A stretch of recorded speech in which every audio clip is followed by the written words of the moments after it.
ہم جو سوچتے ہیں وہی بنتے ہیں۔ جو یہ سوچ کر لڑے کہ میں ہار جاؤں گا تو وہ ضرور ہار جائے گا۔ زندگی کا سب سے مشکل کام اپنے علم پر عمل کرنا ہے۔ اگر غرور کوئی علم ہوتا تو اس کے سند یافتہ بہت ہوتے۔ کوئی بھی قوم، قبیلے یا برادری اچھی یا بری نہیں ہوتی۔ ہر انسان اپنی ذات کی حد تک اچھا یا برا ہوتا ہے۔ پرانا تجربہ نئی تعبیر کی بنیاد ہے۔ صلہ رحمی میں سب سے پہلے آپ کی والدہ، پھر آپ کی والدہ، پھر اس کے بعد آپ کا والد اور پھر دوسرے قریبی حقدار ہیں۔ صدقہ تمہیں ہزار آفتوں، مصیبتوں، پریشانیوں اور امتحان کے کھٹن مراحل سے نجات دلاتا ہے۔ مسکراہٹ بھی بہترین صدقہ ہے۔ فکر کے درخت کو صبر کا پانی دیتے رہنا چاہیے تاکہ آنے والی نسلیں خوشحال زندگی بسر کر سکیں۔ زندگی گزارنے کا صحیح لطف اسی میں ہے کہ آپ کا دل محبت اور دماغ عقل سے بھرا ہو۔ بلندی سے کھڑے ہو کر نیچے حقارت سے مت دیکھیں، بلکہ یہ سوچیں کہ کبھی آپ بھی نیچے کھڑے تھے۔ کسی پر کیچڑ مت چھالو، اس سے دوسروں کے کپڑے خراب ہوں یا نہ ہوں پر تمہارے ہاتھ ضرور خراب ہو جائیں گے۔ مانگو گے تو تمہیں دیا جائے گا، ڈھونڈو گے تو تم پا لو گے، اور دروازہ کھٹکھٹاؤ گے تو وہ تمہارے لیے کھولا جائے گا۔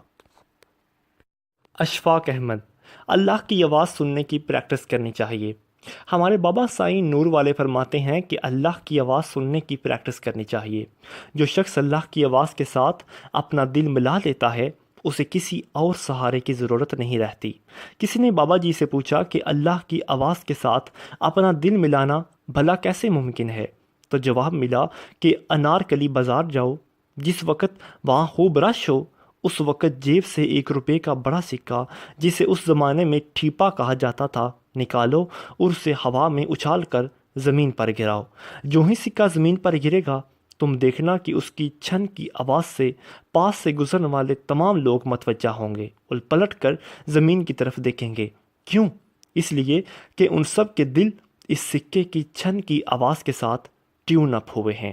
لہٰذا اب یہ تمہاری مرضی ہے کہ یا تو تم بھی اپنا دل اس سکے کی آواز کے ساتھ ٹیون اپ کر لو یا پھر اپنے خدا کی آواز کے ساتھ ملا لو۔ بابا جی کا بیان ختم ہوا تو نوجوان گروہ نے ان کو گھیر لیا اور سوالات کی بچھاڑ کر دی۔